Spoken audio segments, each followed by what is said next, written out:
Ora, bom sábado a todos.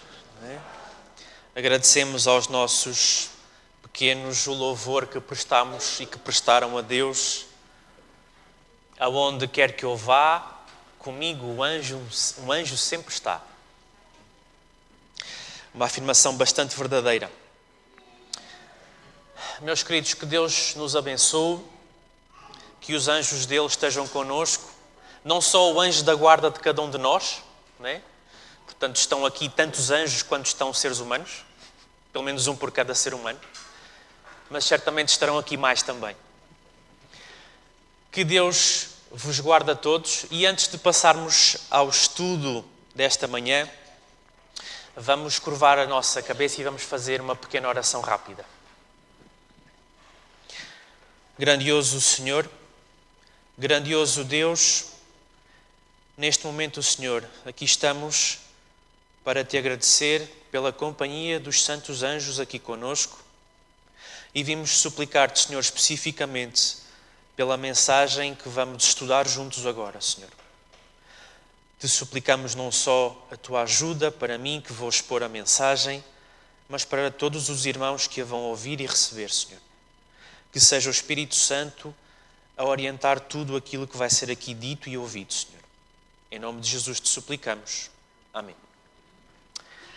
Meus queridos, para aqueles que receberam o boletim informativo durante a semana, para aqueles que receberam o anúncio no grupo de informação do WhatsApp, para aqueles que viram durante os anúncios passados aqui ao sábado de manhã, vamos começar hoje a semana de oração deste ano, não é? Que tem como tema principal ser sua testemunha. E hoje vamos ver o primeiro tema. E, portanto, aqueles que tiverem a revista em papel, não se esqueçam de seguir os temas. Nós aqui em Aveiro não vamos fazer uma reunião diária, mas aqueles que têm revista em papel e aqueles que a têm em digital, porque circulou o link para fazerem o download do PDF da revista, para o vosso telemóvel, computador, tablet, o que seja, façam em casa os estudos dos restantes dias. Está bem? Nós faremos aqui este sábado, o próximo sábado e a terça-feira. Eu dei uma passagem rápida pela revista inteira e vale a pena rever os outros dias. Okay? Não é assim tão demorado. Não é assim tão demorado. São apenas alguns minutos. Não deixem de o fazer. Está bem? E nós hoje vamos ver o primeiro tema. E se eu ligar isto é bom, não é? E vamos ver o primeiro tema, que é Abraão enquanto testemunha, e tem ali um subtítulo. Nós às vezes vemos o título, ok? Ficamos com o título na cabeça e não vamos ler aquele subtítulo mais pequenino. Abraão enquanto testemunha, liderando pelo exemplo. Ok? E aqui estamos a falar de um personagem que nós conhecemos muito bem, e vamos começar por abrir a nossa Bíblia no livro de Gênesis, capítulo 11, Gênesis, capítulo 11,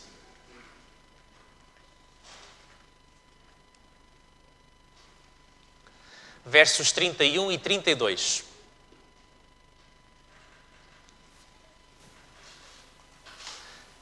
Gênesis, capítulo 11, versos 31 e 32, diz o seguinte: Tomou Terá a Abrão, seu filho, e a Ló, filho de Harã, filho de seu filho, e a Sarai, sua nora, mulher de seu filho Abrão, e saiu com eles de Ur dos Caldeus, para ir à terra de Canaã.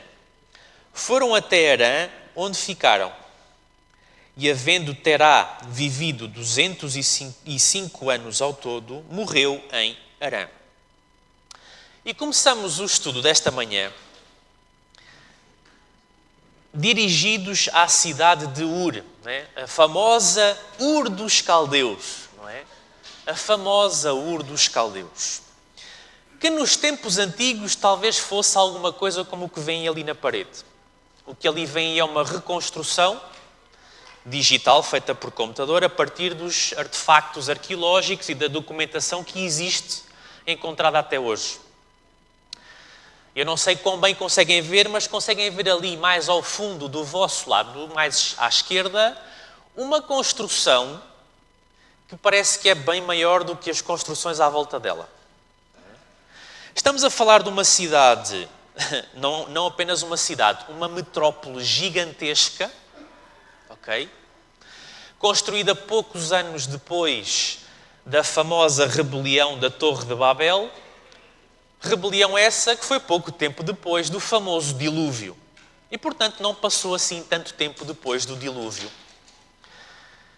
Era uma metrópole enorme, vocês provavelmente não conseguem ver bem, mas na parte superior da imagem consegue-se ver ao fundo e é só construção. Construção, construção, construção. É até ao horizonte. É apenas construções. Em termos de metros quadrados, iria rivalizar com a maior parte e se calhar todas as grandes metrópoles que nós vemos hoje. Milhões de pessoas habitavam ali. Era próspera. Não era uma cidade costeira, era uma cidade pela qual passava um rio, que nós conhecemos muito bem, o rio Eufrates. Ele passava por dentro da cidade.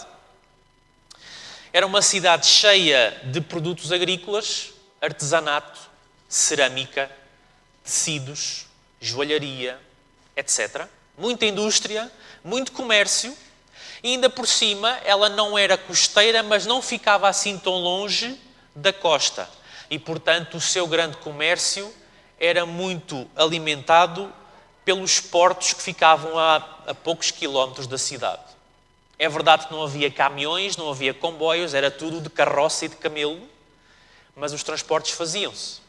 E muito do que era produzido ali era para comércio local, mas muito era para exportação. E, portanto, o dinheiro circulava, quer internamente, quer de fora para dentro, ao exportarem. E quer de dentro para fora, ao importarem produtos que não produzissem localmente. As pessoas tinham trabalho, as pessoas tinham casa, as pessoas tinham uma vida próspera, não tinham problemas para pagar as contas ao fim do mês, não tinham problemas com a taxa de Euribor que faz subir os créditos bancários, né? E nós aqui em Portugal sabemos bem o que é isso neste momento, que faz com que muitas pessoas outrora conseguissem facilmente fazer face às suas despesas, mas hoje a situação mudou. Era tudo próspero, era tudo fácil e não havia problema absolutamente algum, certo? Havia um problema. E o problema era justamente aquela construção maior que vocês veem ali na imagem. Aquela construção maior chamava-se um zigurate. Era um templo com um formato parecido com o de pirâmides, mas não era exatamente uma pirâmide. Era um templo pagão ao deus Luacine.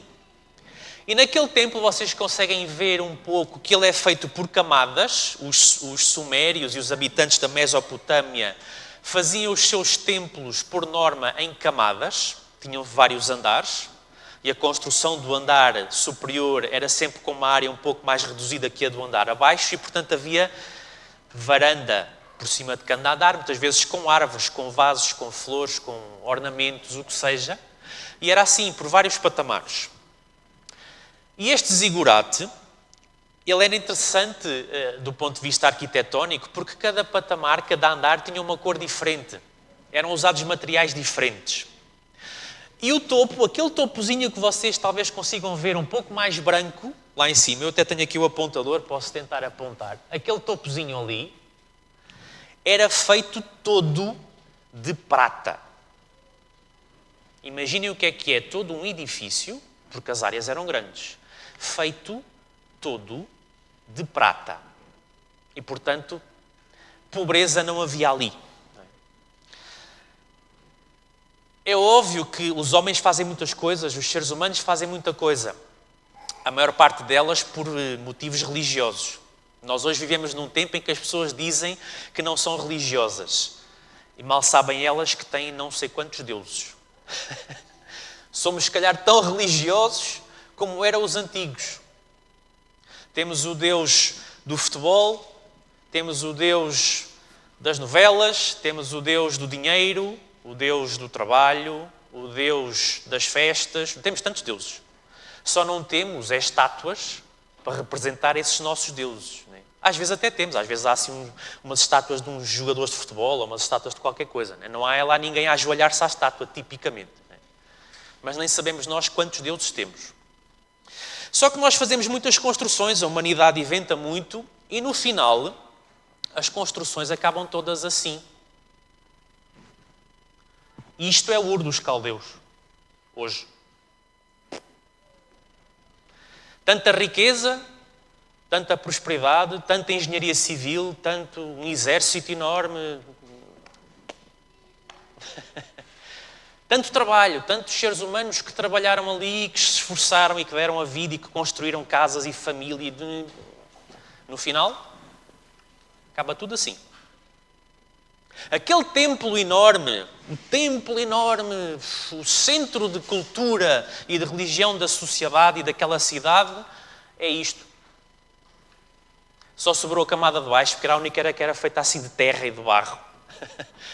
Aquela parte de prata, nem existe já. Ainda bem. Porque entre as várias cerimónias e rituais religiosos que ali se praticavam, havia alguns dos deuses do panteão deles, dos caldeus, que requeriam sacrifícios humanos. E, portanto, ali não era só pregação da palavra, não era só hinos de louvor, ali faziam-se outras coisas. Porque os deuses assim exigiam. E, portanto, não sei se é coincidência, mas Deus até permitiu que a parte de baixo ficasse intacta, mas a parte de cima varreu-a toda. Coincidência? E era neste lugar, a famosa Ur dos Caldeus, que vivia Abraão, né? Com o seu pai, com a sua esposa, o seu sobrinho, irmão, etc, etc, com a sua família, no meio de tantas outras milhões de pessoas que ali viviam. E nós podemos perceber, pelo Espírito de Profecia, que Deus chamou-o por várias razões, e uma delas é esta. No livro Patriarcas e Profetas, no capítulo 11, da edição online, página 80, parágrafo 1, quem quiser ir ver a edição online, diz assim: a idolatria acenava-lhe de todo o lado, mas em vão. Fiel entre os infiéis, incontaminado pela apostasia prevalecente, com perseverança apegou-se ao culto do único verdadeiro Deus. Este era Abraão, no meio da Ur dos Caldeus. Fiel entre os infiéis. Mas nós podemos perguntar, mas como é que é possível? Porque nós, se formos ler o texto que está em Gênesis, nós podemos perceber que até a família dele, até o pai dele, já se tinha entregue à adoração aos ídolos. Abraão, no meio daquela gente toda, era o único que continuava fiel entre os infiéis. Não é? Patriarcas e Profetas confirmam-nos isso. Diz assim: Abraão tinha crescido no meio de superstição e paganismo. Mesmo a casa do seu pai, pela qual o conhecimento de Deus tinha sido preservado, estava a entregar-se às influências sedutoras que os rodeavam e serviram a outros deuses. Está em Josué, em vez de Jeová. Era só naquele tempo, né? Que o povo de Deus também se continuava a entregar aos deuses à volta. Né? Era só naquele tempo. Sabemos que não. Mas nós perguntamos, a pergunta continua. Então, mas de onde é que Abraão aprendeu a ser fiel a Deus? Nem o pai dele. Com quem é que ele aprendeu? E isto é uma pergunta para a qual nós só temos suspeitas, não temos certezas. E eu coloquei ali, e reparei agora que até está ali uma linha desformatada, uma rebuscada tabela com datas de nascimento e datas de falecimento dos antepassados de Abraão, desde Sem até Abraão. Aquela tabela que vocês veem ali, eu fui fazer as continhas a partir de Gênesis capítulo 11. É o capítulo todo. Tem lá as genealogias todas. As datas que ali estão, eu até coloquei ali a legenda que eu pus o ano e depois pus PD. PD de pós-dilúvio. É como as datas aparecem, é o ponto de referência que temos em Gênesis capítulo 11, é o dilúvio.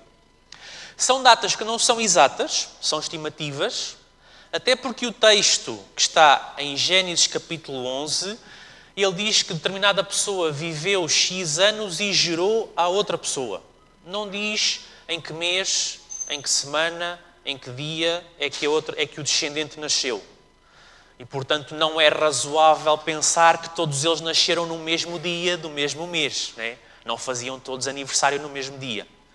E, portanto, o natural desfazamento e a natural acumulação dos meses irá provocar um desfazamento para a frente, naquelas datas que ali estão. Okay?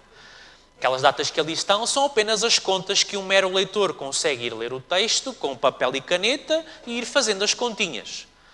E, portanto, Abraão provavelmente não terá propriamente nascido a 292 pós-dilúvio, terá nascido, se calhar, já a 300 e qualquer coisa. Okay? Já desfasado para a frente. Mas o que eu queria mostrar com esta tabela, e por isso é que eu a incluí, é que Abraão teve a oportunidade de conviver muitos mais anos com os seus antepassados mais antigos do que propriamente com o seu pai ou com o seu avô ou bisavô. Ok? Se vocês repararem para ali, fazendo um pouco mais as contas, nós hoje sofremos muito quando um filho ou um neto adormece antes do pai ou do avô.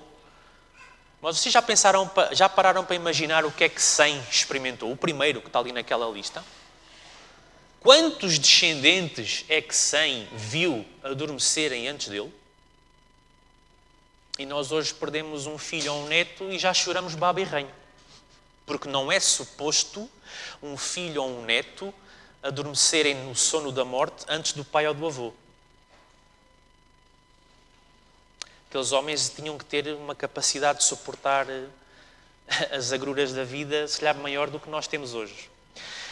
Mas suspeita-se, lá está, refiro outra vez, é uma suspeita que Abraão tenha aprendido a fé no Deus verdadeiro com o seu penta-avô, um homem de nome Éber. Vocês veem ali, é o quarto daquela lista.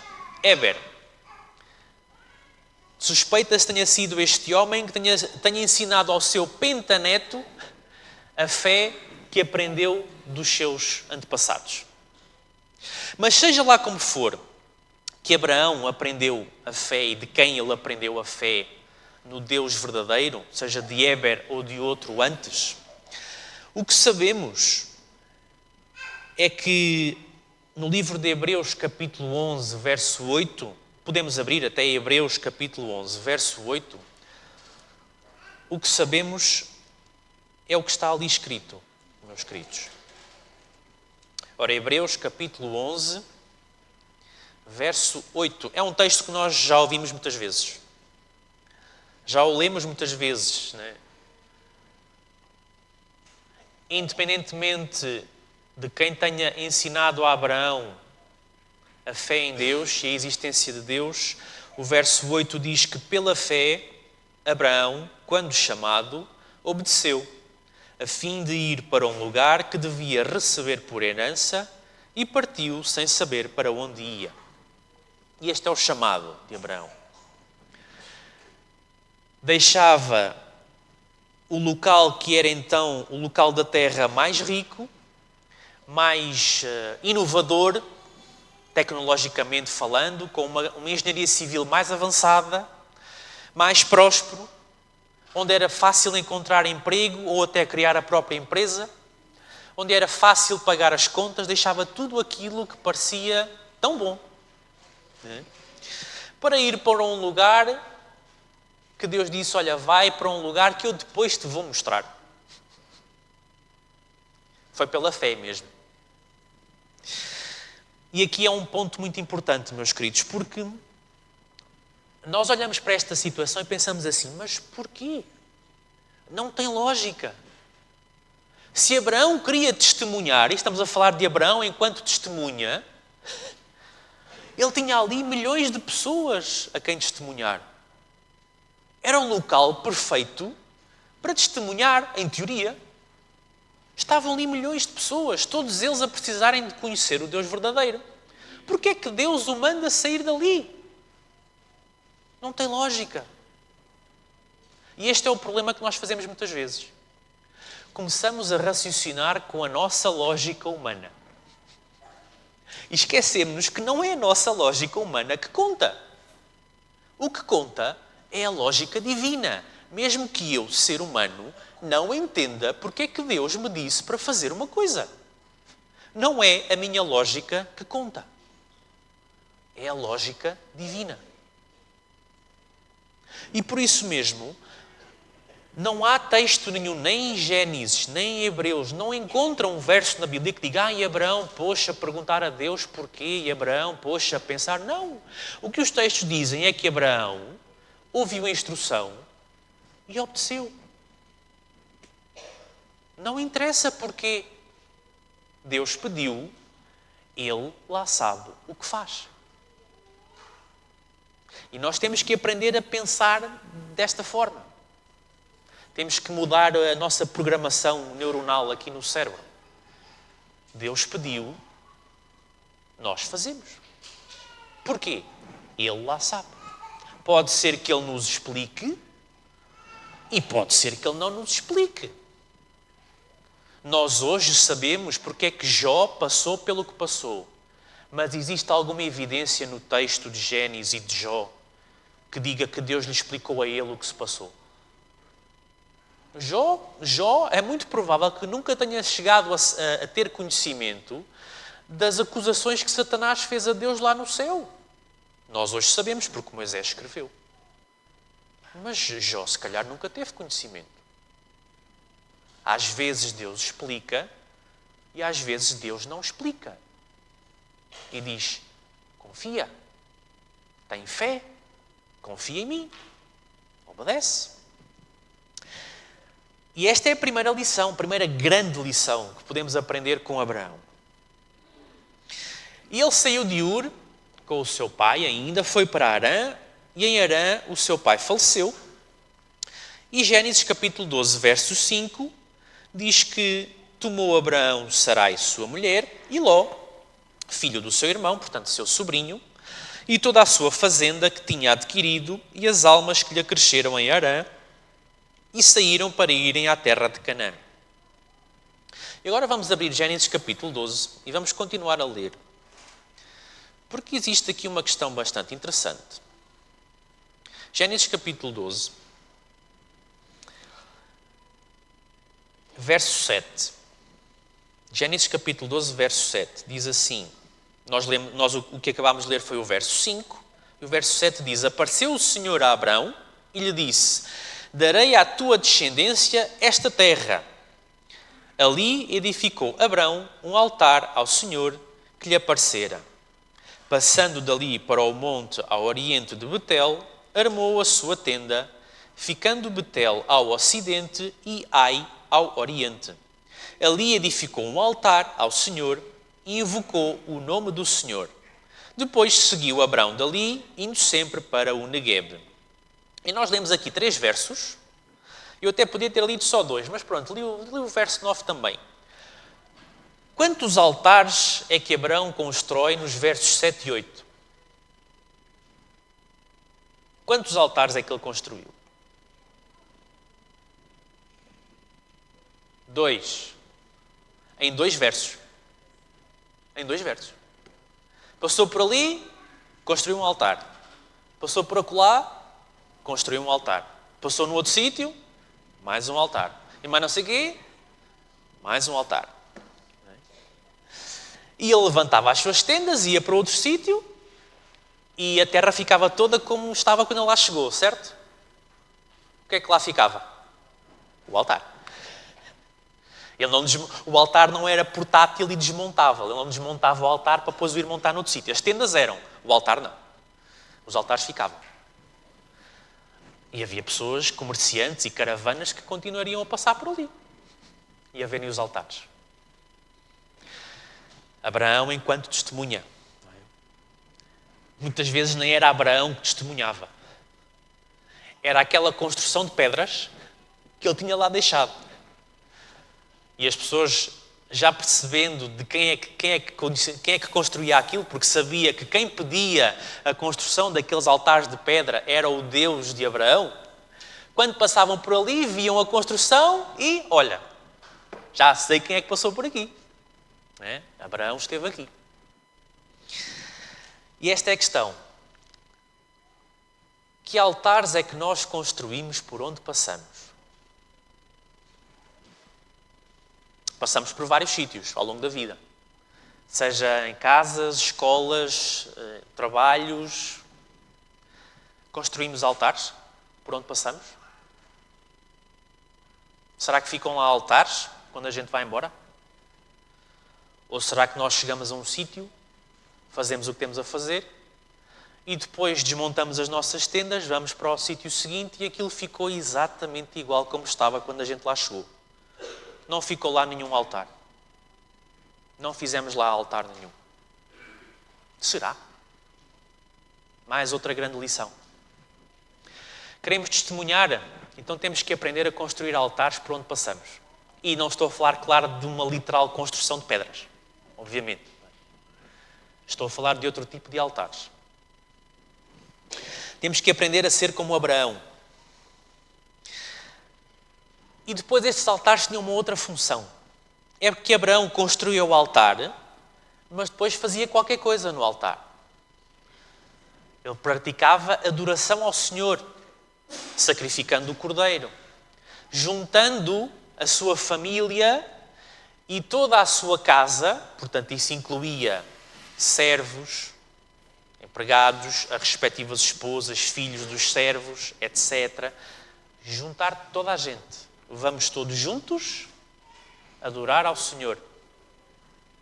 Ele envolvia a família.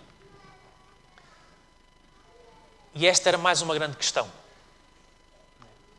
Ele envolvia a família e diz nos Patriarcas e Profetas, já agora no capítulo 12, Abraão procurou por todos os meios ao seu alcance guardar os domésticos do seu acampamento de se misturarem com os gentios e de testemunharem as suas práticas idólatras, pois sabia que a familiaridade com os maus corromperia insensivelmente os princípios. O máximo cuidado foi exercido para excluir toda a forma de religião falsa do acampamento, obviamente, e impressionar o espírito com a majestade e glória do Deus vivo, com o verdadeiro objeto de culto. A adoração em família e a adoração com que Abraão juntava toda a gente, vamos nos juntar todos, não era apenas para dizer que tinha muitas pessoas na igreja. Não, temos uma igreja com muitas pessoas, somos uma igreja grande. Não era para isso. Era para trazer as pessoas para a adoração verdadeira e fazer o melhor esforço para as proteger de todas as outras falsas adorações que havia à volta. E aqui eu tenho que fazer aqui um pequeno parênteses, porque eu, ao preparar esta mensagem e ao refletir um bocado sobre isto e refletir um bocado sobre estes textos, eu andei lá em casa, o meu cérebro andou aqui a queimar. E porque nós ouvimos muitas vezes dizer nas igrejas, eu próprio já disse no passado, e mesmo em vídeos do YouTube e tudo mais, que nós fomos chamados para ser diferentes, não para sermos esquisitos. Já ouvimos esta frase várias vezes. Deus chama-nos a ser diferentes, mas não esquisitos. E eu pensando nestes textos, cheguei à conclusão que discordo. E as pessoas ficam, espera aí, como assim? Já vais arranjar polémica. Discordo. E eu vou explicar porquê. Deus chamou-nos a ser esquisitos? Não. Deus chamou-nos a sermos diferentes? Também não. Deus chamou-nos então a sermos iguais aos outros? Também não. Então, em que é que ficamos? É muito simples. Deus chamou-nos a sermos fiéis. Este é o chamado dele. Se os outros à minha volta também forem fiéis, então eu, ao ser fiel, sou o quê em relação aos outros? Igual. Se os outros à minha volta são infiéis, eu, ao ser fiel, sou o quê em relação aos outros? Diferente. E se os outros forem mesmo muito infiéis, eu, ao ser fiel, sou o quê em relação... Esquisito. Portanto, não é a questão do esquisito, não é a questão do diferente e não é a questão do igual. Somos chamados para sermos fiéis, independentemente de como os outros olhem para nós. Porque uma coisa é eu ser esquisito, outra coisa é os outros considerarem-me esquisito. Ok? Porque nós falamos muito disto e eu cheguei à conclusão que não concordo com aquela frase que nós dizemos muitas vezes. João Batista, como é que ele vivia? Como é que a Bíblia diz que João Batista vivia? Morava em cavernas, no meio do deserto, comia gafanhotos, que até hoje não sabemos bem se era o gafanhoto inseto ou o gafanhoto planta, ainda não temos certezas. Se fosse o gafanhoto inseto, bem que ele gastava bastante energia a tentar apanhá-los antes de os poder comer. Não sei, mas era o que era. E ele vivia em Israel no tempo de Jesus. Como é que as outras pessoas viviam? Viviam como ele? Moravam em casas, tinham trabalhos, comiam o que plantavam. Então João Batista era o quê aos olhos daquelas pessoas? Esquisito. E Deus diz que João Batista era esquisito? O que é que Deus diz de João Batista? Que de todos os nascidos de mulher ninguém houve tão grande como ele. Então ele para Deus era o quê? Era esquisito ou era grande? Então lembrem-se de uma coisa. A questão não é se eu sou esquisito. Às vezes nós não somos esquisitos. Os outros é que nos consideram esquisitos. Porque o que importa é ser fiel. Seja lá como for, que os outros olhem para a fidelidade. E isto nós aprendemos com Abraão. É isto que importa. Mas pronto, à parte feito. Abraão exercia este cuidado de influenciar, de proteger, de guardar. Nem valia a pena, Abraão aconselhava, nem valia a pena vocês irem experimentar as outras coisas para ver se gostam. Porque depois ainda são capazes de gostar. Esse é o problema. É que nós somos seres humanos de natureza pecaminosa. Ou seja, nós temos certas propensões para o mal. Temos certas tendências para gostar daquilo que é errado. E às vezes, o problema do alcoólatra foi o primeiro copo. Às vezes. Ok? Mas Abraão, era uma pessoa que era cortês, bondoso, hospitaleiro. Nós vemos vários exemplos disso na Escritura. Eu não vou aqui estar a rever os textos todos, porque senão, se eu já costumo demorar, então imaginem se fôssemos rever os textos todos. Não é? Não saímos mais daqui. Era uma pessoa que amava a paz, mas que amava a justiça e a verdade. Não é? E houve uma certa altura, no capítulo 13 de Gênesis, houve ali um certo episódio que nós conhecemos bem, porque a uma dada altura, não só Abraão já tinha adquirido uma riqueza grande, vários servos que trabalhavam, ajudavam a cuidar do gado, da agricultura e tudo mais. O próprio Ló, sobrinho que foi com ele, também ele próprio já tinha os seus servos, tinha ali uma grande casa, Enfim, a sua vida também já estava um pouco bem estruturada materialmente e financeiramente falando. Só que começou a acontecer que eles já eram tantos que os territórios e os terrenos já tinham dificuldade para alimentar todo aquele gado. Eles já enchiam os lugares todos por onde passavam, era tanto gado, não é? E os pastores de um e de outro, os empregados de um e de outro, começaram a discutir entre si. As discussõezinhas, as quesilhazinhas, não sei o quê, eu precisava de um espaço, não sei o quê, estás a ocupar o meu espaço, essa cadeira é minha, nananã, essas coisas. As pequenas discussões, não é? Que nós às vezes fazemos uma tempestade num copo d'água, não é? Às vezes chegamos ali, não, mas esse lugar é meu e tal. Gente, há lugar para todos, tenham calma. Não é? Mas pronto, a situação estava aligerada, os pastores iam discutindo uns com os outros E Abraão toma a iniciativa. Ele vendo aquilo e Ló também vendo, ele chega ao pé de Ló e diz assim, olha, não há necessidade nenhuma de os meus servos e os teus estarem a discutir. Não faz sentido. Não faz sentido. Nós somos todos família. Mesmo não sendo família biológica, somos família cristã, somos família religiosa, família espiritual. Servimos ao mesmo Deus. Somos filhos do mesmo Criador. Somos todos irmãos. Não, às vezes não vale a pena estar a alimentar discussões e zangas, e um zanga-se com o outro, e o outro já não gosta do outro. E o outro... Gente, que complicação que o ser humano às vezes é. Nós às vezes somos mesmo complicados.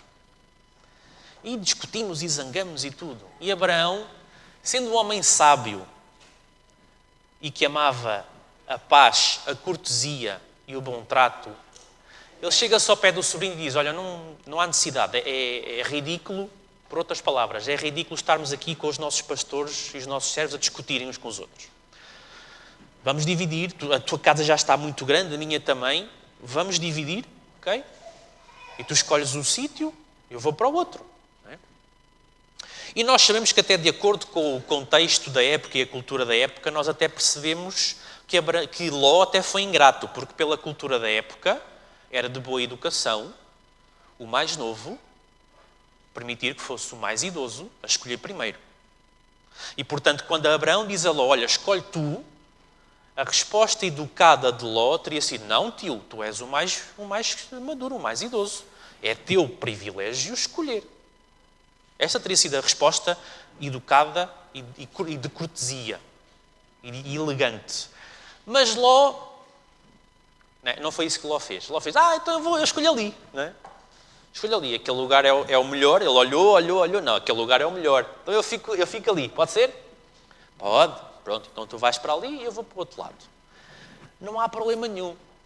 Também não vemos Abraão, seu malandro, não sabes se eu tenho que escolher primeiro, eu estava-te a testar. Não vemos Abraão a fazer qualquer tipo de protesto, a fazer greve, escolheste o melhor lugar.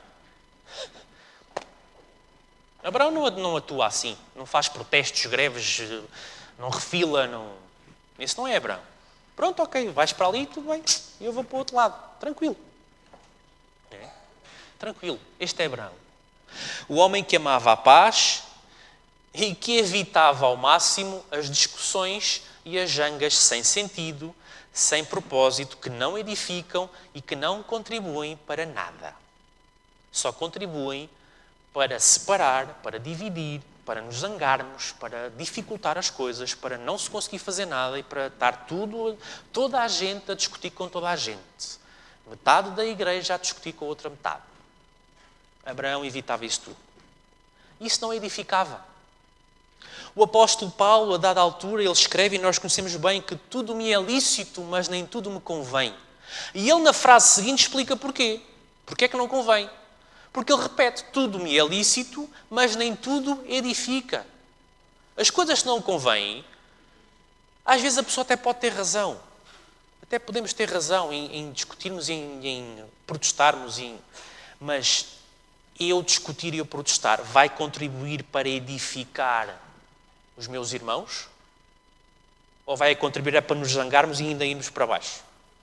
Então, às vezes, eu até posso ter razão, mas a questão é o que é que eu faço com a razão que às vezes tenho. Construo ou destruo? Edifico ou aniquilo? É necessário sabedoria. Mais uma lição que aprendemos com Abraão. Porque testemunhar não é só àqueles que estão lá fora, que não estão aqui. Testemunhar também é aos que estão aqui. Também é aos que moram connosco em casa. Também é aos que estão connosco no trabalho. Também é àqueles que nós nos cruzamos na rua. Testemunhar é constantemente. Testemunhar é a vida do cristão. Não é só no sítio A ou no sítio B. É sempre. É sempre.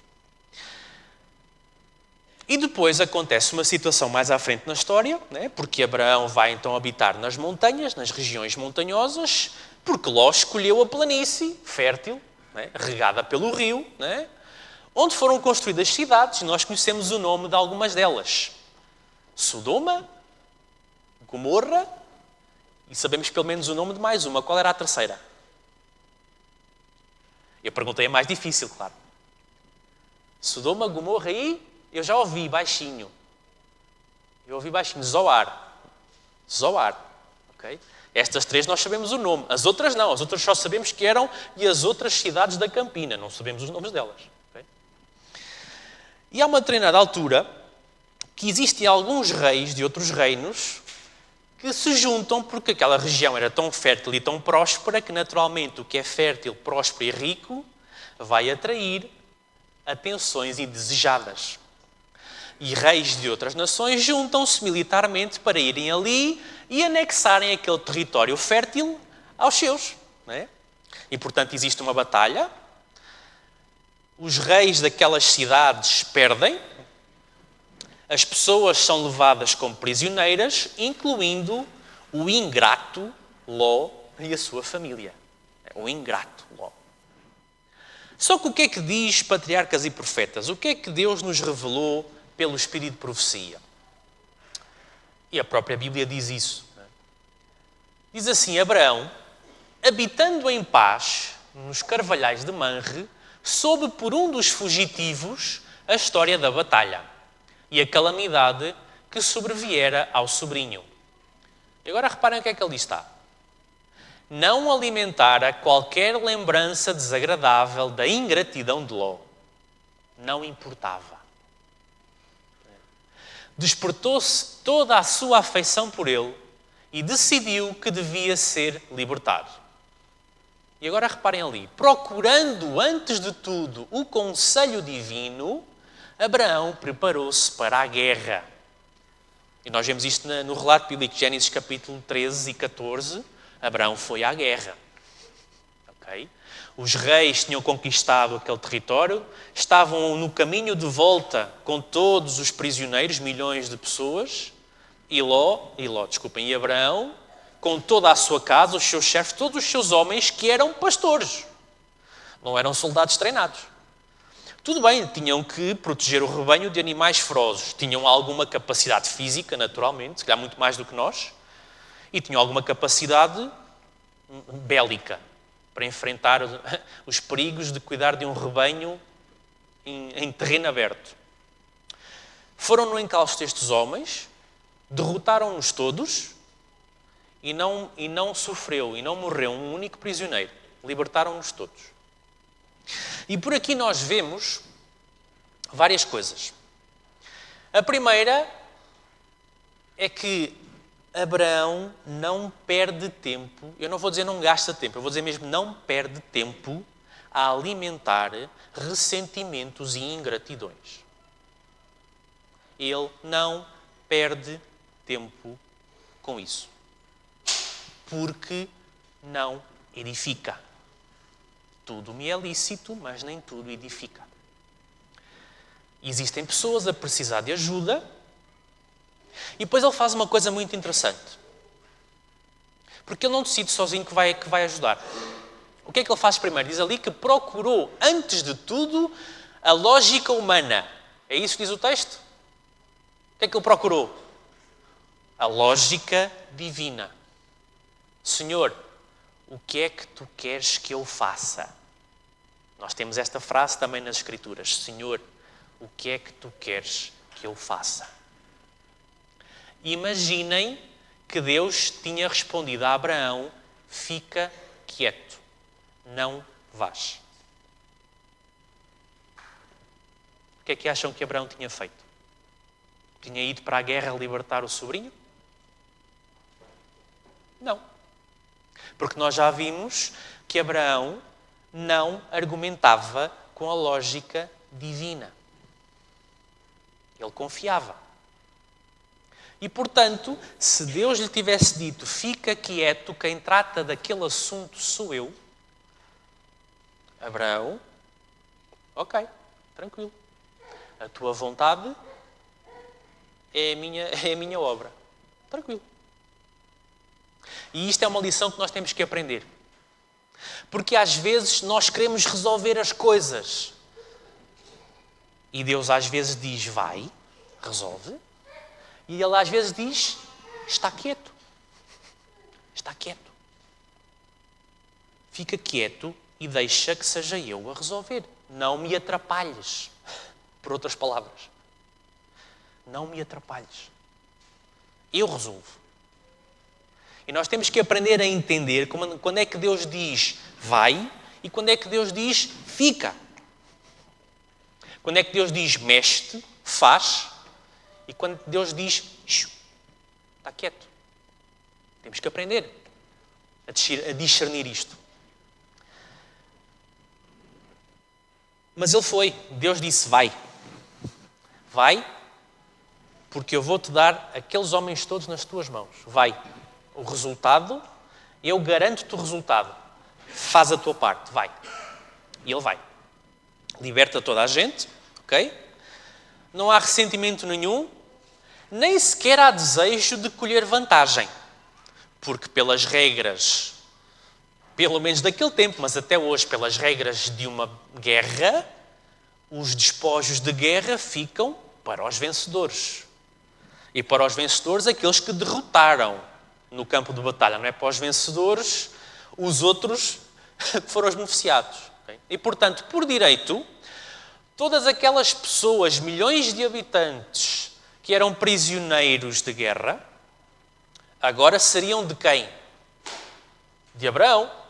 Mais não sei quantos milhões de servos para juntar à casa que ele teria, não é?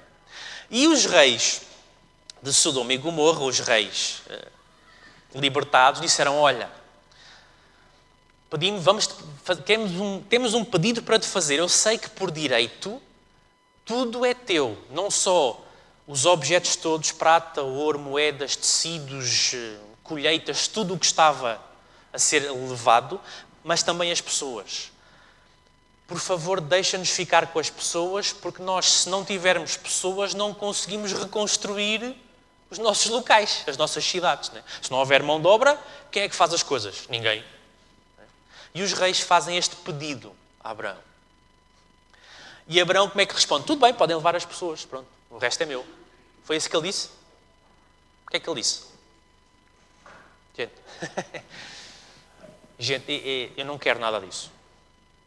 Eu vim aqui libertar pessoas que iriam sofrer.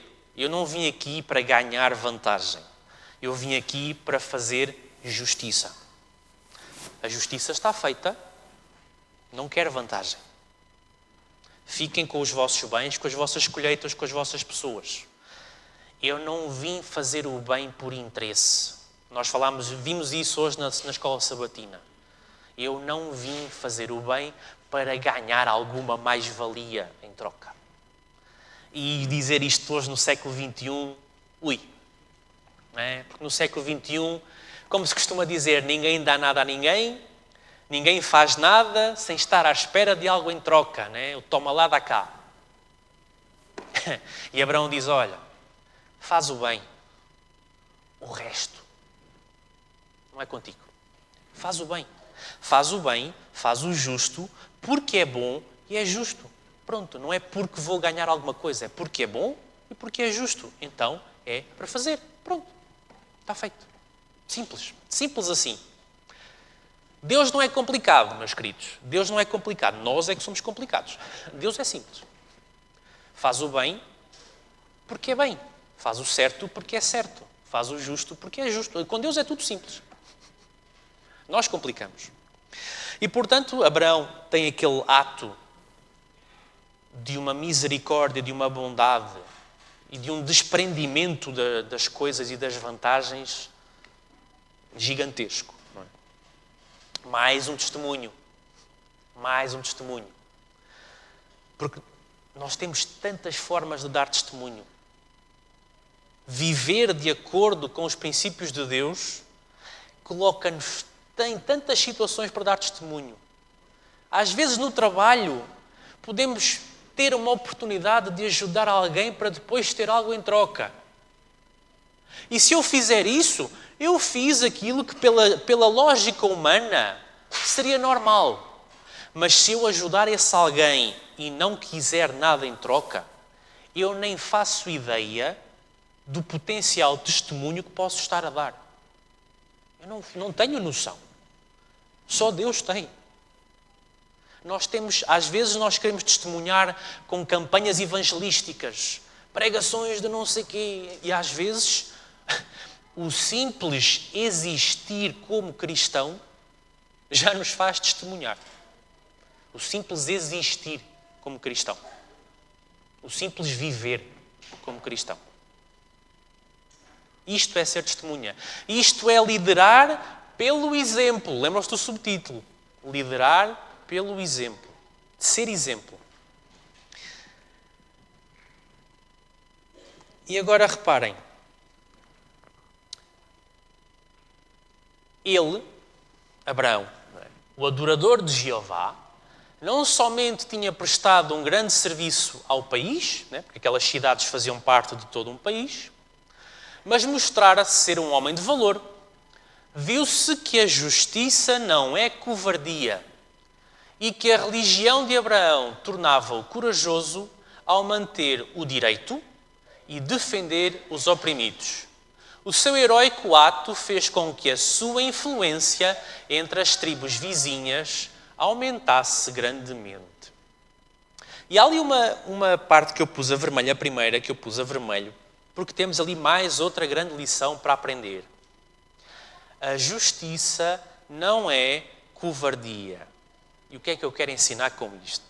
Porque nós às vezes queremos ser tão educados, tão corteses, tão simpáticos, tão bondosos, tão empáticos, que até nos colocamos numa posição em que nem sequer vamos dizer a verdade assim às pessoas porque vamos magoar.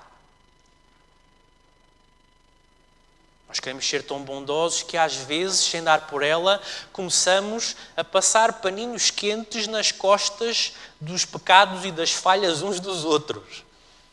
Está tudo bem. Eu sou teu amigo, está tudo... Não, está. Continua assim, estás no bom caminho para ir para o céu. Está tudo bem. Deus vai guardar-te. Deus é misericordioso. É. Deus é amor. Deus é misericórdia. Deus é bondade. Só que Deus também é verdade e também é justiça. E também é coragem. Eu já não me recordo se é em Hebreus. Eu acho que é em Hebreus. Que é um texto onde Paulo descreve aqueles que não entrarão nos céus. E diz os adúlteros, os bêbados, os roubadores. E há uma parte que ele diz assim: os covardes não entrarão no reino dos céus. É óbvio que há formas de nós dizermos a verdade. Claro que há. Eu não vou agora armar-me. Não, eu agora não sou cobarde. Então começo a disparar recados a toda a gente. Não. Há formas de dizer as coisas. Mas cuidado, porque nós às vezes ou somos muito brutos a dizer a verdade, ou então somos tão mansos que já não dizemos a verdade.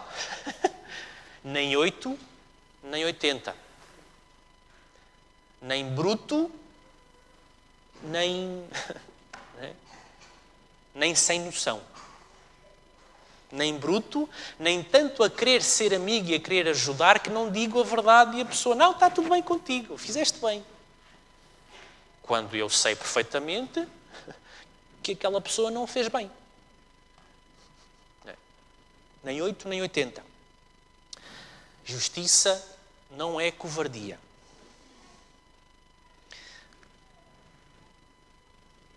E agora reparem, porque Abraão fazia tudo isto, e a gente pode perguntar assim, então, ou melhor, eu posso desafiar-vos assim, ele fazia tudo isto aos sábados de manhã na igreja. Era? Não? Então, porque, não é? Nós podemos ser só justos e bondosos e crentes em Deus, que é no dia de guarda. Não é? Às vezes aqui usamos uma máscara, e depois saímos daqui e de domingo a sexta, às vezes somos uma pessoa bem diferente daquela que aparece aqui ao sábado de manhã. Só que Abraão não era assim. Sábado, era o dia de guarda.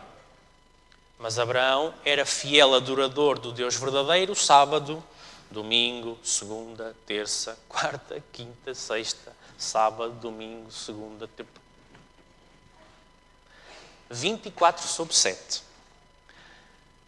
E, portanto, Ele exercia esta influência constantemente. Ele guiava a sua casa, e aqui quando eu digo a sua casa, não é literalmente apenas ele, a esposa e os filhos. Era ele, a esposa, os filhos e todos os empregados, todos os servos e mais as esposas e os filhos desses servos e por aí adiante. A casa de Abraão estima-se que eram mais de 1000 pessoas. Okay? E eram várias tendas, não era tudo numa tenda, claro. Eram várias tendas e era tudo a casa de Abraão. E nós temos o que está ali revelado. Não é? Mais uma vez, hoje, em termos de espírito de profecia, irmãos, é tudo patriarcas e profetas. Basta irem lá capítulos 11, 12, 13, 14. Aqueles que eram levados pelos seus ensinos, os seus de Abraão, né? Os seus ensinos a adorar o único Deus, encontravam um lar no seu acampamento. E ali, como numa escola, recebiam a instrução que os habilitaria a serem representantes da verdadeira fé. Assim, grande responsabilidade repousava sobre ele, Abraão. Agora reparem, estava a educar chefes de famílias e os seus métodos de governo seriam levados para as casas dirigidas por eles. Isto é muito importante. Abraão tinha perfeita noção, e nós vivíamos naquele tempo numa sociedade que ainda vivia segundo o sistema que Deus originalmente criou, o sistema patriarcal, que não era um sistema de domínio ditatorial masculino, ao contrário do que muita gente hoje afirma, que até mistura patriarcado com machismo na mesma frase como se fossem a mesma coisa. E nem entendem o que é uma e o que é outra. Okay? Patriarcado não era machismo. Patriarcado não era os homens fazerem o que quisessem, quando quisessem, e as mulheres que aguentassem. Não era isso que era patriarcado. Okay? Não era isso. Patriarcado era os homens terem noção de que Deus lhes atribuiu responsabilidades de liderança e de exemplo e de educação. Isso era patriarcado. Ok? E, portanto, Abraão sabia perfeitamente que, sendo ele o patriarca daquela casa alargada, ele tinha que ensinar, orientar e educar aqueles que iriam ser os patriarcas depois das suas respectivas casas. Para eles próprios depois ensinarem, educarem e guiarem os próximos patriarcas e assim sucessivamente, de preferência até Jesus voltar. Mas nós hoje já percebemos que hoje em dia, no patriarcado, já perdemos o norte algures pelo caminho da história humana. Já perdemos o norte ali algures. E ele sabia perfeitamente, ele era o professor, o líder pelo exemplo de muita gente. Muita gente, milhares na sua casa e se calhar de muitos que passariam por ali, comerciantes, caravanas, que ele hospedaria temporariamente ali e ensinaria enquanto lá estavam, e depois eles iriam para as suas cidades e assim sucessivamente. Abraão, eu não creio que Abraão alguma vez tenha tido noção de quantas pessoas ele influenciou. Não deve ter tido a mínima noção. Okay? Não deve ter tido a mínima noção. Mas ele sabia. Liderar pelo exemplo é educar os outros para depois os outros liderarem pelo exemplo e assim sucessivamente. Será que é isso que nós fazemos? Ou nós educamos pela teoria, e contra mim mesmo falo, educamos pelos ensinos dos textos, não é? Pelos estudos das lições de escola sabatina, pelos estudos bíblicos, mas depois o educar e o liderar pelo exemplo já é um pouco mais complicado. É mais difícil. É mais difícil, porque isso envolve eu próprio viver o que eu estou a ensinar. E isso às vezes a gente blá blá blá, a gente fala muito, né? Mas depois o fazer, pronto. Temos que aprender com Abraão. Ensinamos e fazemos. Fazemos como ensinamos e ensinamos como fazemos. Se eu ensino, mas não faço, é melhor nem ser professor, nem ensinar. Esqueçam. Mais valia estar quieto. Okay? Se eu não dou exemplo, mais valia não dar coisa nenhuma. ok? Antes não dar coisa nenhuma do que dar mau exemplo. E agora reparem, ele era respeitado, ele influenciava, ele parecia tudo bom. Não é? Eu até agora só pintei uma imagem de Abraão, parece que Abraão é perfeito. Abraão foi perfeito? Não? Oi, então. Pois não. Houve ali algumas situações em que Abraão, pelos vistos, também era como nós. Também era ser humano com natureza pecaminosa. Também tinha ali umas propensões e umas tendências que às vezes ainda o venciam. E a Bíblia fala de pelo menos 3 situações. Temos uma em Gênesis capítulo 12, versos 10 a 20.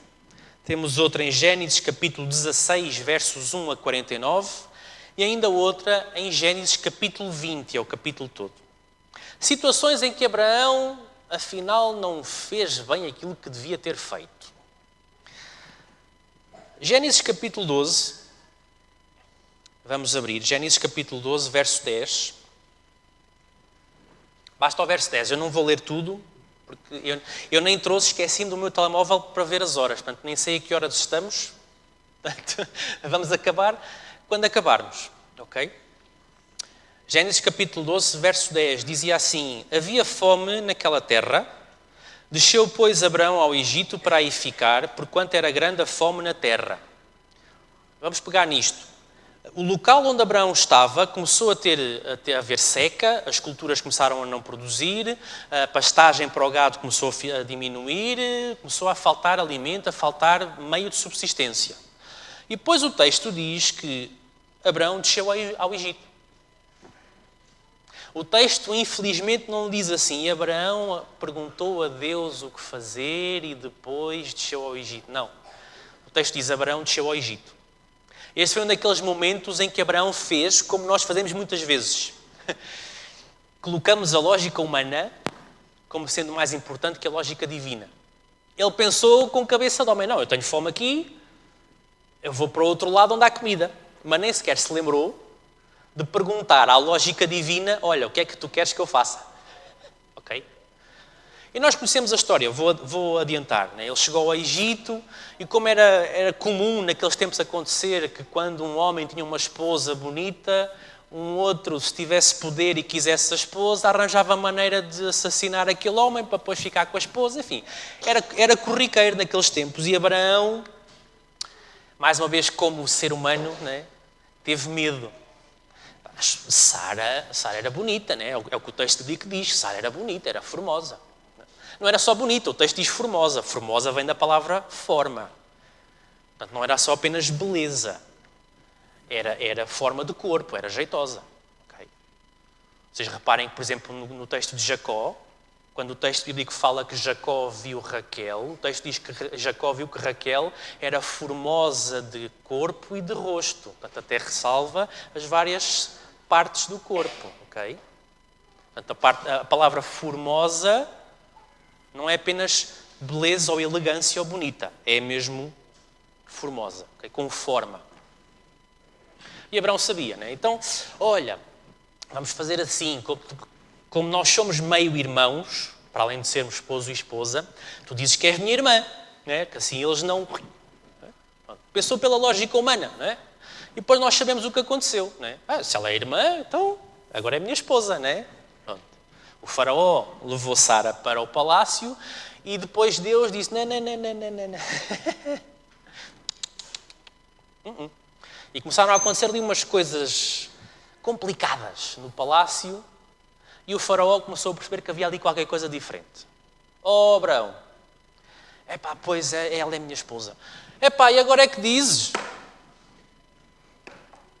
Fica lá com a tua esposa, gente. Ela é tua esposa, não é minha. E aqui nós aprendemos uma coisa muito importante. Abraão imaginou um problema sem saber se ele ia de facto acontecer. Abraão calculou que as pessoas pensavam e agiam daquela maneira assassina e calculou sozinho que o faraó ia fazer o mesmo com ele, mas ele não sabia se isso ia acontecer. Ele preocupou-se com uma coisa sem ter indicação factual de que ela fosse de facto acontecer. E nós às vezes fazemos isso. Começamos a ver um problema lá à frente e nós nem sabemos se o problema vai de facto chegar, mas começamos já a dar o nosso jeitinho humano de tentar fugir do problema. E Deus diz, ei, tem calma. O problema está lá à frente, deixa o problema comigo. Confia. Confia. Confia. E nós temos que aprender a fazer isto. E por isso foi nestas coisas que Abraão falhou. Nestes pequenos momentos em que ele a fé dele afinal fez um oi, e depois teve que voltar a subir. E teve alguns momentos assim. Teve um outro momento, Gênesis capítulo 16, em que a tentação nem sequer veio da própria cabeça dele. Veio da cabeça da esposa. Porque havia a promessa do filho, e eles estavam a ficar idosos, e o filho não aparecia. Sara era estéril. Tinha ali dificuldades. E então Sara diz, olha, eu tive aqui uma ideia, estou a tentar ajudar. Vamos tentar, é promessa, vamos tentar ajudar. Com boa intenção. Tive aqui uma ideia, de acordo com a cultura vigente, se tu tiveres a relação sexual com a minha serva e ela der à luz o filho, pela cultura vigente é como se o filho fosse meu e, portanto, é o filho da promessa nascido de ti e de mim. Era a cultura da época. Para nós hoje raciocinar assim é impossível. A nossa cultura é outra. Para eles, infelizmente, era um raciocínio normal. E nós aqui aprendemos duas grandes lições. A primeira já vimos, é irmos aonde Deus não nos pediu para ir. E Abraão fez isto algumas vezes. E a outra é cuidado, ao escutarmos aqueles ou aquelas que podem estar a tentar ajudar, mas que não estão alinhados com o que Deus já indicou. E eu já perdi a conta, irmãos, e todos nós, muitos de nós já perdemos a conta, à quantidade de situações diferentes em que vimos pessoas fora da igreja, dentro da igreja, em casa, etc., irmãos, irmãs na fé, amigos, pessoas que na sua boa intenção nos vêm dizer, olha, faz mais assim, faz mais assado, faz isto, faz aquilo, e nós percebemos claramente que o que elas estão a sugerir não é de acordo com o que está na palavra de Deus. Elas estão com muito boas intenções, mas completamente desalinhadas do alvo. Podem até não ter noção. Elas podem convictamente pensar que estão apenas a tentar ajudar e que estão, de facto, a dar uma oportunidade de ajudar. Mas se não estão alinhadas com o assim diz o Senhor, eu agradeço a boa intenção, mas está escrito que lembram-se como é que Jesus resistiu às tentações de Satanás. Olha, eu agradeço, mas está escrito que... certo? Mas também está escrito, pois, mas olha isto assim. Atenção. Às vezes, com muito boas intenções, amigos e amigas, irmãos e irmãs, podem nos vir sugerir para fazermos um disparate. E sem saberem. Sem o perceberem. Passando para a parte final. Reparem, a fé de Abraão não tinha sido perfeita. Diz o texto. Deus tinha chamado Abraão para ser o pai dos fiéis. E a sua vida deveria ser um exemplo de fé para as gerações seguintes. Mas a sua fé não tinha sido perfeita. E então, para que Abraão atingisse o mais alto padrão, Deus sujeitou a outra prova.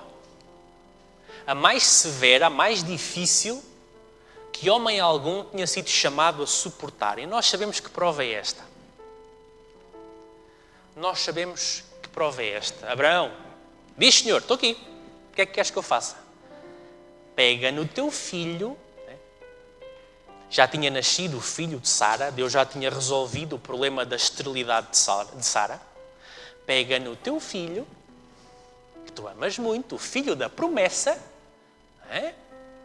e sacrifica-o.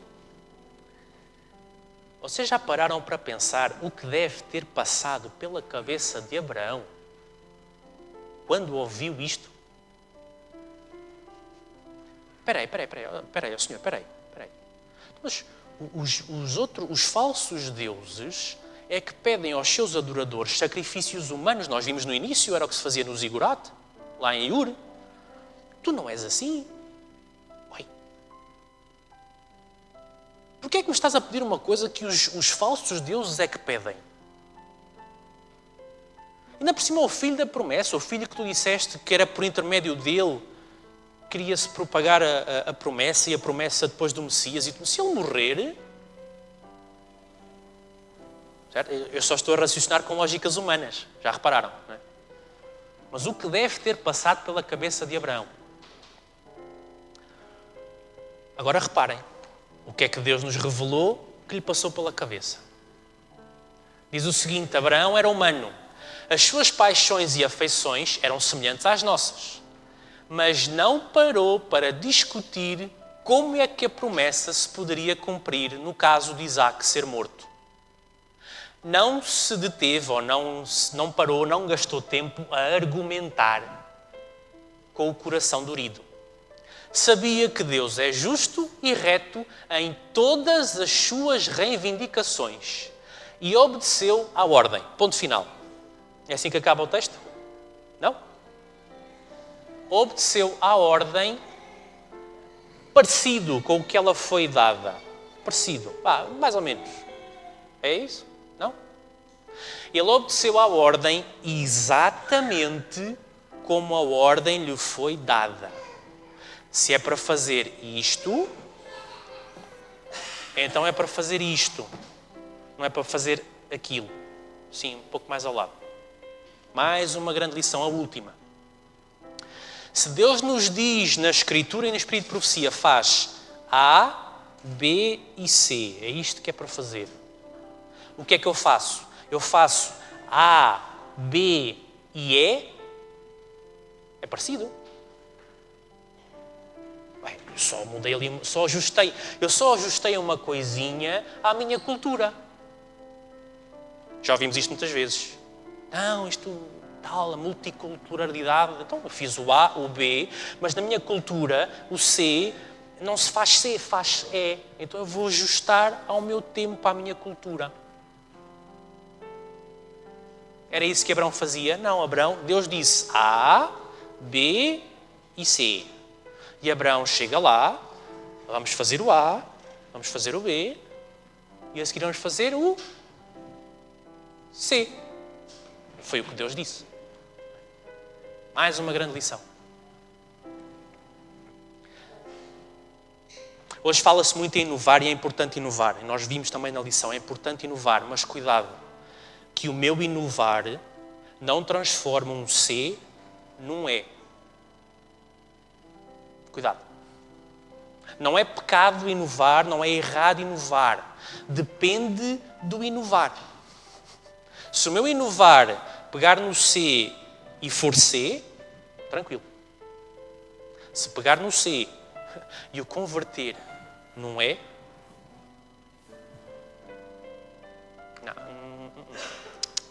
esqueçam. Última grande lição, meus queridos. E assim, depois de se debater em oração, o idoso patriarca avançou pela fé. Deus resolveria o problema.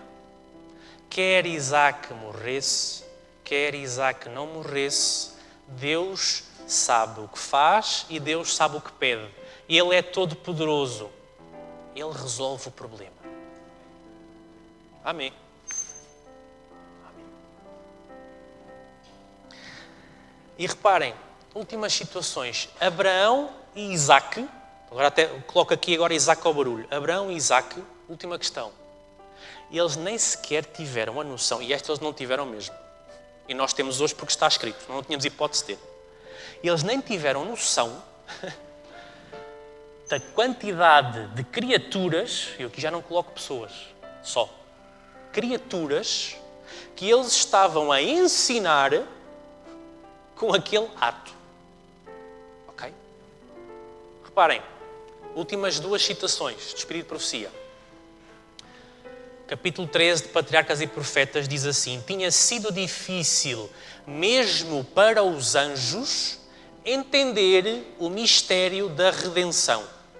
Isto é, compreender que o comandante do céu, o Senhor Jesus, o Filho de Deus, devia morrer pelo homem culpado. Os anjos ainda não tinham percebido, apesar de terem uma capacidade de raciocínio muito maior que a nossa, mas ainda não tinham percebido. Okay? Os seres humanos também não. Se os anjos não tinham percebido, os seres humanos então estavam completamente a milhas. Quando foi dada a Abraão a ordem para oferecer o seu filho, isto assegurou o interesse de todos os seres celestiais. No universo inteiro ficou tudo aí. Espera aí. Deus pediu a Abraão um sacrifício humano. Espera aí, o que é que se passa ali? Foi tudo ver. Foi tudo ver, né? A cena ficou no palco. De repente as bancadas encheram. Foi tudo ver. E o que é que se passa ali? Quando à pergunta de Isaac: ó pai, onde é que está o cordeiro para o holocausto, para o sacrifício? Abraão respondeu: Deus proverá para si o cordeiro. E quando a mão do pai foi detida no momento em que estava quase a matar o seu filho e fora oferecido o cordeiro de Deus, que Deus providenciara em lugar de Isaque, derramou-se então luz sobre o mistério da redenção. E mesmo os anjos compreenderam mais claramente a maravilhosa providência que Deus tomara para a salvação do homem. Como costumam dizer os nossos queridos irmãos brasileiros, caiu-lhes a ficha. É uma expressão brasileira, não é? Caiu-lhes a ficha. Então é isso. Então é isso.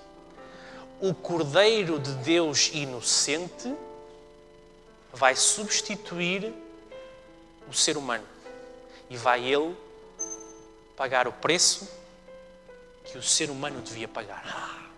Percebi.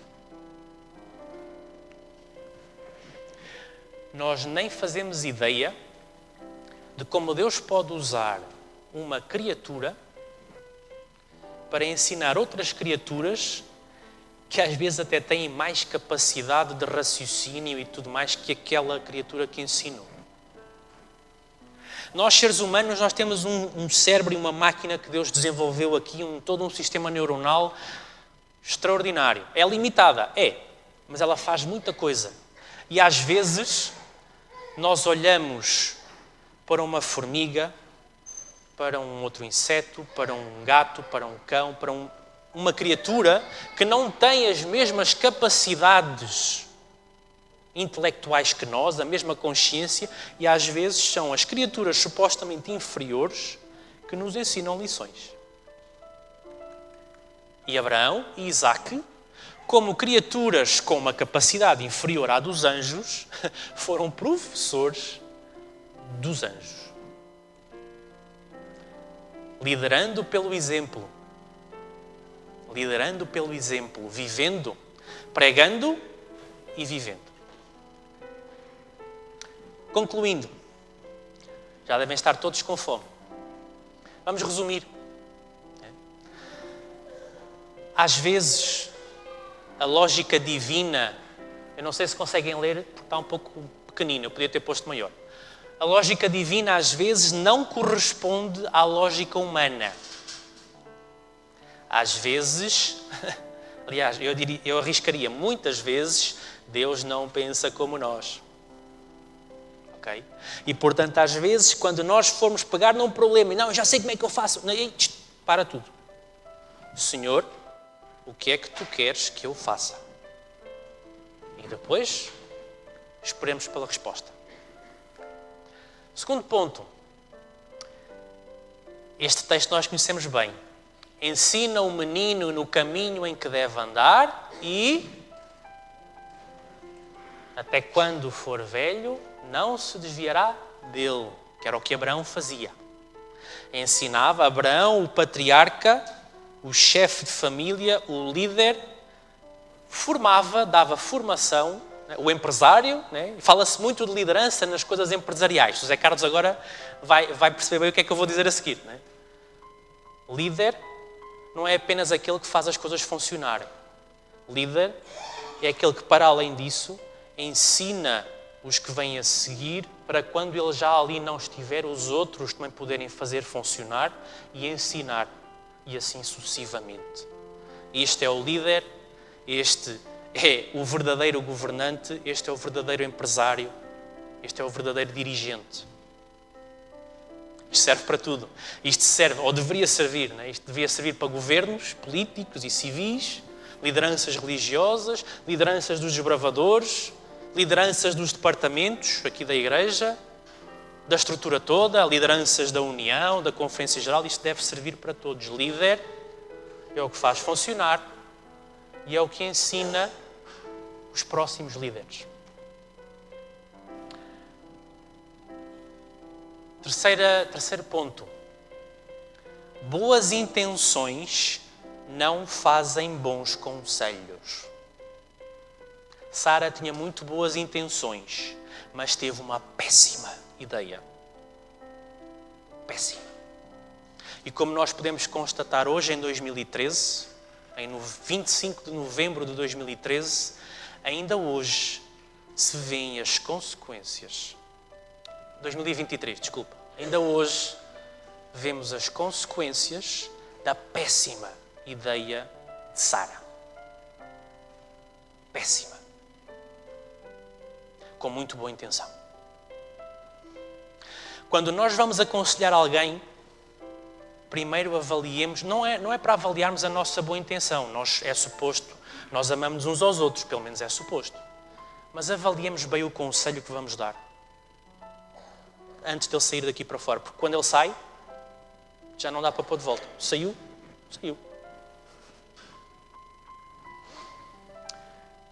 Penúltimo ponto. Como é que é a tua vida do dia a dia? Eu não quero saber como é que tu és ao sábado de manhã. Ao sábado de manhã eu sei porque te vejo aqui. E de domingo a sexta? Como somos? Que altares construímos? Que altares ficam nos sítios por onde passamos?